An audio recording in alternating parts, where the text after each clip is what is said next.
La nostra missió és donar orientació, suport i visibilitat a la persona afectada de demència, però també a tot el seu entorn. Durant aquests 4 dies hem fet un munt d'activitats, hem fet proves de memòria. Són unes proves de memòria que no volen ni pretenen ser un diagnòstic, però que poden donar pistes de si aconsellem a que la persona visiti el seu metge de capçalera. Hem fet tallers, hem fet activitats de reminiscència familiar, hem fet xerrades al voltant del visionat d'una pel·lícula, hem donat suport, hem donat molta informació i sobretot ens hem apropat més perquè sàpiguen què és el que poden trobar a casa nostra, els serveis que podem oferir per a les persones que pateixen demència i també per tots els seus acompanyants. Realment no sabia que la meva part creativa podria donar un fruit, no? I amb un espai, amb un entorn agradable. Sí que realment pots treure de tu una part creativa. Això em dona un peu endavant per, dintre de la memòria, recordar alguna cosa que tu puguis fer amb les teves mans. Amb el taller de ceràmica, des d'un tros de terra i sorra i de lo que es treu, doncs fer alguna cosa creatiu.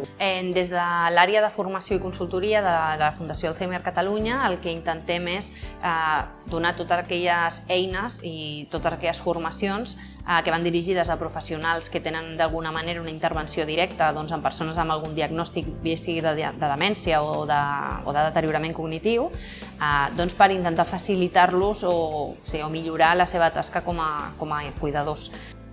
Al final, les proves de memòria que hem volgut fer són una mica un cribatge i un autoexamen. Aquestes proves ens permeten una mica anticipar i permetre que les persones facin la consulta a l'especialista amb tot el marge possible, perquè sabem que contra abans es detecti, abans podrem començar a fer tractament. Doncs acompanyar significa acompanyar. Acompanyar, caminar al costat, ni per davant ni per darrere, ni per sobre ni per baix. El que significa precisament és això, és anar al ritme que té la persona, respectant els seus tempos, respectant el seu moment vital i ajudant-la a prendre totes les decisions que ella vulgui prendre i que vagin en pro de millorar la seva qualitat de vida i el seu benestar. Alzheimer Catalunya té el valor de l'equitat, de treballar interna i externament des de facilitar al màxim perquè tots puguem tenir les mateixes oportunitats, tant les persones en les que acompanyen com els propis treballadors, l'equip que està treballant per la Fundació. Llavors l'acompanyem tenint en compte la seva voluntat, els seus desitjos, la seva història de vida, la seva personalitat, una mica altres factors, i no només la malaltia.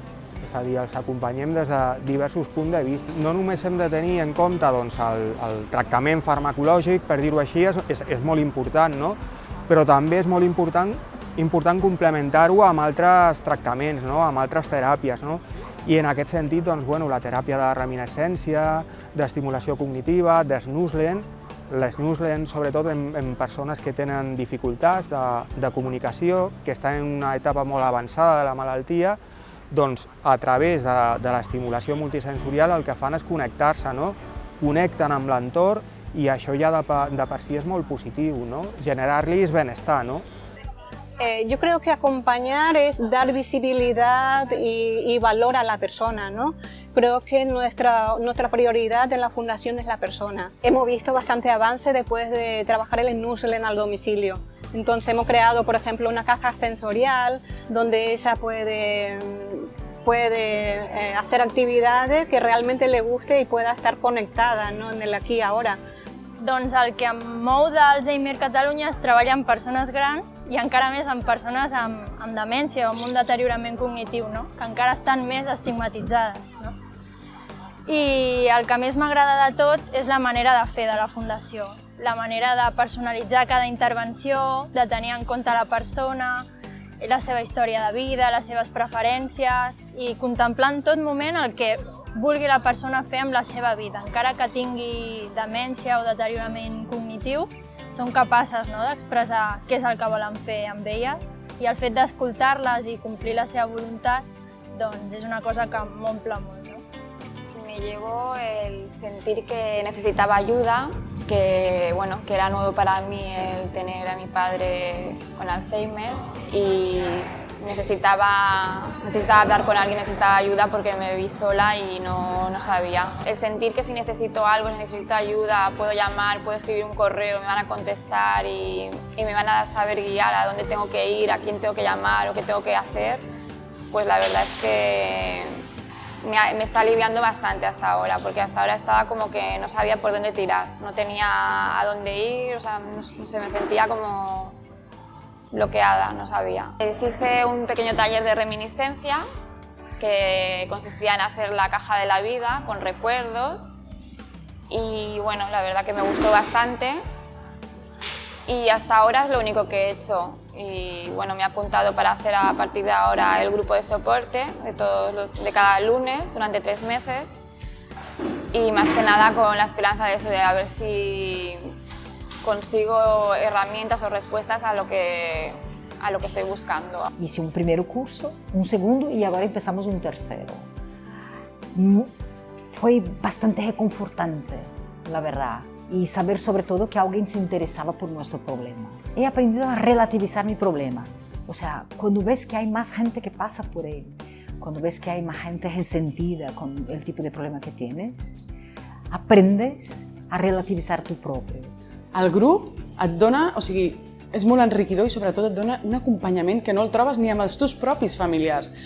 Però jo sempre dic, descansa, agafa aire i continua fins on bonament puguis. Sigui a casa teva, o sigui en una residència, o sigui en un cuidador, o el que necessitis, no? Però que el procés el puguis portar bé i fins i tot puguis riure, no? I mirar-lo a la cara. I jo, doncs, mira, la meva filla m'ha apuntat perquè jo estava molt trista, molt a casa, no? Que no sortia. I ho vaig fer i me sentia com si estigués en un altre món. Plegava la robeta, venia a mi a estendre la roba, també. I ell em donava les pinces i jo anava estenent la roba. Coses així perquè ell estigui més content, perquè estigui més actiu. Això s'ha d'anar aprenent a poc a poc.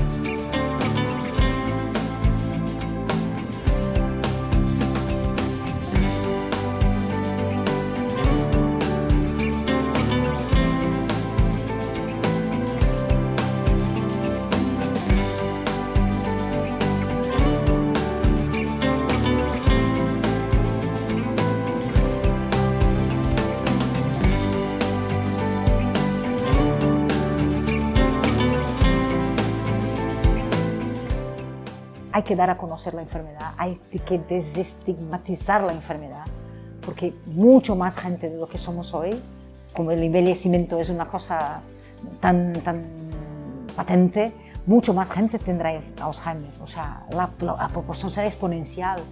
Hay que cuidarnos, cuidar la gente que nosotros tenemos, cuidarnos a nosotros y esperar que alguien nos cuide. Alguien tiene que estar informado, es muy importante la labor vuestra. I a part, la Fundació i els grups de suport el que em donen és això, el poder transitar la malaltia sense estrès i sense pensar al final, sinó puguem veure el dia a dia. No?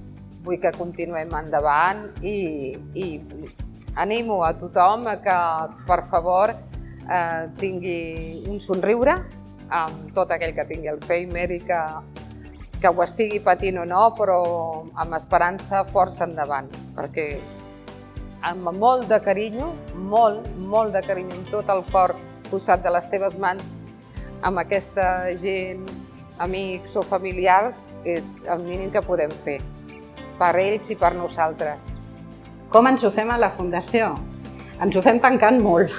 Ens ho fem amb el compromís de totes les persones que treballem, que li posem tota la passió, tota la voluntat, totes les ganes, tota la il·lusió i que ens encanta la feina que fem.